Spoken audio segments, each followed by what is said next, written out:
Baik, selesai pembahasan tentang mukatab. Kemudian penulis berpindah menjelaskan tentang babu ahkam ummahatil aulad. Ya, bab hukum tentang hukum-hukum ummu walad. Ya. Hukum-hukum ummu walad. Apa itu ummu walad? Apa definisinya? Ya, di dalam pembahasan ada 5 ya. Nah, pertama definisi ummu walad. Ya, ummahatul aulad. Ummahat jamak dari Al-aulad jamak dari walad. Sering dibahasakan oleh buku nama ummu walad ya. Baik. Ummu walad maksudnya ibu dari anak. Ya, kan begitu kalau dibahasakan apa namanya? Dibahasakan harfiahnya. Iya. Adapun secara istilah diterangkan oleh buku nama maknanya secara istilah. Kata beliau Kata beliau, "Idza hamalatil amatu min sayyidiha fa wada'at ma yatabayyanu fihi syai'un min khalqil insan, sarat lahu bidzalika ummu waladin." Apabila seorang budak perempuan melahirkan dari tuannya. Ya. Maksudnya dari tuannya di sini budak perempuan berhubungan dengan tuannya. Ya. Kemudian hamalat, dia hamil. Apabila budak perempuan hamil ya, dari tuannya. Fawada'at, lalu dia melahirkan. Ma yatabayyanu fihi syai'un min khalqil insan. Yang mana melahirkannya anak itu yang lahir sudah tampak. Ya, sebagai manusia yang tampak. Jelas ya? Sebagai manusia. Sarat lahu bidzalika umma walad. Dengan hal tersebut, dengan lahirnya anak ini, maka si budak perempuan berubah menjadi apa? Berubah menjadi ummu walad. Iya. Jadi ini yang dimaksud dengan apa? Ummu walad. Baik, kalau dia sudah menjadi ummu walad, apa konsekuensinya? Ibnu Qudamah terangkan. Keharusan pembebasan ummu walad bila tuannya apa? Meninggal. Kata beliau, tu'taku bimautihi. Maka ummu walad ini dibebaskan. Ya, bisa dibaca tu'taku, bisa dibaca ta'tiku. Ya. Nah, dia menjadi bebas karena meninggalnya apa? Meninggalnya tuannya. Wa illam yamlik gairaha. Walaupun si tuan ini tidak memiliki kecuali ummu walad saja. Si tuan tidak memiliki kecuali siapa? Kecuali ummu walad. Nah, ini pendapat yang dipegang ya oleh kebanyakan ulama karena ini ketentuan dari Umar. Beliau berkata, ayyuma walidatin wulidat min sayyidiha فإنه لا يبيعها ولا يهبها ولا يورثها فإذا مات فهي حرة. Ya. Kata Nabi sallallahu alaihi wasallam, budak perempuan mana saja yang melahirkan anak tuannya, maka tuannya tidak boleh menjual budak perempuan itu, tidak boleh menghibahkannya, tidak boleh mewariskannya. Apabila dia mati, maka budak perempuan itu adalah bebas. Budak perempuan tersebut adalah apa? Adalah bebas. Baik. Ini pendapat yang dipegang oleh jumhur ulama. Mereka berpegang dengan asar siapa? Umar bin Khattab. Ya, dan sebagian ulama yang berpendapat yang lain. Pendapat yang kedua. Iya. Bahwa ummu walad itu boleh untuk dijual. Sama dengan budak yang lainnya. Sama dengan budak yang lainnya. Iya. Baik. Dan para ulama yang berpendapat tentang bolehnya untuk dijual, ya mereka berdalilkan dengan hadits Jabir dalam apa? Riwayat Abu Daud dan selainnya. Iya. Di mana dikatakan oleh Jabir, bi'na ummahatil aulad ala ahdi Rasulillah sallallahu alaihi wasallam wa Abi Bakrin. Ya, falamma kana Umar nahana fantahina.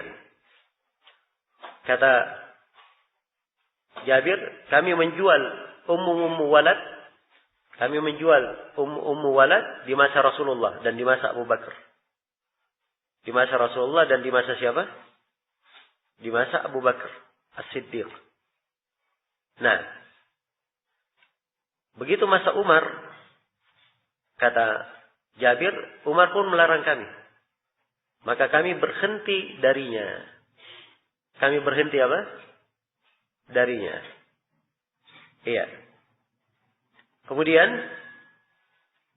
iya. Ada lafaz-lafaz lainnya dan lafaz yang disebut oleh yang kita baca tadi dari hadits Jabir itu di riwayat Abu Daud, Ibnu Hibban. Nah, baik. Karena itu dua pendapat di kalangan para ulama di sini. Ya, dan di madhab Syekhul Islam Ibnu Taimiyah, dan ini di pendapat Imam Ahmad dalam satu riwayat bahwa Ummu Walad itu boleh untuk apa? Boleh untuk dijual. Ya, boleh untuk dijual. Baik. Tapi ini sebenarnya masalah agak muskil ya. Ya. Ini kalau saya sendiri perlu diperiksa kembali. Maksudnya riwayat yang membolehkan ini. Ya.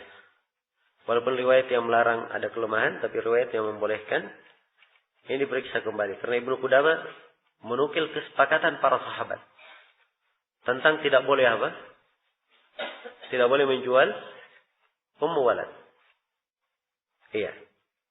Tidak boleh menjual Ummu Walad. Baik. Dan juga dari sisi nazar serta mungkin bahaya akan muncul kalau dia dijual. Ya, itu adalah hal yang juga dipertimbangkan. Yang jelas ini silam pendapatnya kelihatannya agak kuat ya di dalam masalah ini karena juga dalilnya agak kuat. Ya. Baik. Dan pendapat jumhur di sini yang disebut oleh Ibnu Qudamah adalah hal yang saya kira juga cukup kuat. Baik. Kemudian dikatakan di sini oleh penulis, jadi kesimpulan dari pembahasan ini ada dua pendapat ya, ada yang mengatakan Ummu Walad tidak boleh dijual. Ya, begitu si tuannya meninggal dia bebas. Dan ada pendapat yang kedua tentang boleh untuk apa? Boleh untuk dijual. Ya, tapi pendapat Ibnu Qudamah di sini lebih didahulukan. Ya wallahu taala alam. Karena di riwayat yang saya sebutkan dari Jabir itu perlu diperiksa kembali. Kemudian hikayat Ibnu Qudamah menyebut kesepakatan para sahabat. Ini suatu dalil kuat ya, sebab sahabat itu mereka bersepakat, tidak mungkin mereka menyelisih apa? Menyelisih hadits yang kuat. Nah, jelas walaupun itu yang sementara kita simpulkan, tapi ini pembahasan kelihatannya perlu lebih banyak didetailkan. Ya. Kemudian kata beliau rahimahullah, wa madama hayyan fahiya amatuhu ahkamuha ahkamul ima fi hilli wata'iha. Ya. Kemudian kata Ibnu Qudamah, dan sepanjang tuannya masih hidup, maka Ummu Walad adalah budaknya. Hukum Ummu Walad sama dengan hukum budak yang lainnya pada kebolehan untuk menggaulinya. Dan ini dari hal yang tidak ada silam pendapat ya, karena dia masih budak. Nah, kemudian kata Ibnu Qudamah, wa milki wa nafi'iha. Demikian pula di dalam memiliki kemanfaatannya. Itu masih dimiliki oleh tuannya, mempekerjakannya dan seterusnya. Ya. Demikian pula wa kasbiha. Demikian pula di dalam hasil kerjanya. Kalau dia kerja misalnya menghasilkan, maka hasil kerjanya masih milik tuannya. Wasairil ahkam. Demikian pula pada seluruh apa? Pada seluruh hukum-hukum. Ya, pada seluruh hukum-hukum. Di dalam persaksian, di dalam apa? Hudud, di dalam dia, di dalam arsy jinayah dan seterusnya. Ya, baik. Illa annahu la yajuzu bai'uha. Ya. Annahu la yajuzu bai'uha wala rahnuha, kecuali tidak boleh dia menjualnya, tidak boleh pula dia gadaikan.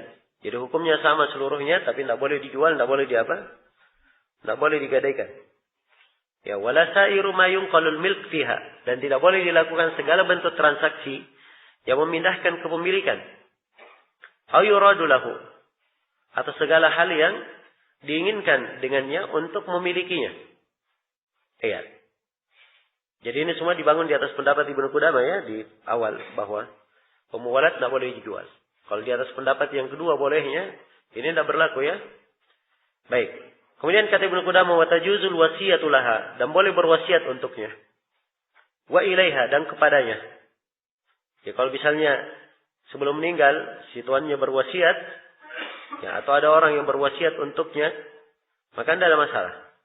Ya demikian pula kalau diwasiatkan kepadanya.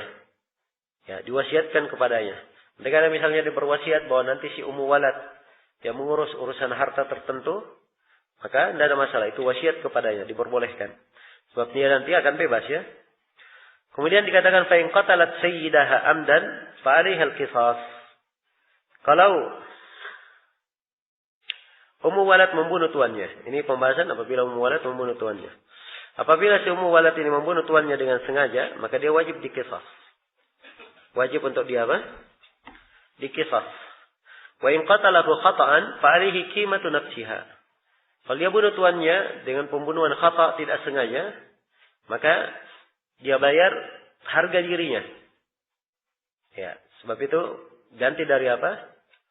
Dari apa kewajiban yang harus dia bayar di dalam pembunuhan keliru tersebut. Jelas ya?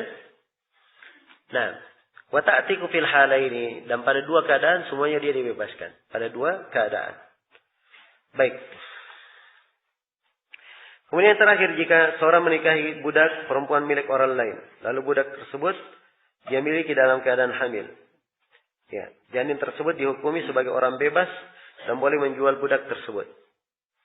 Kata beliau, wa in wafi'a amata ghairihi binikah.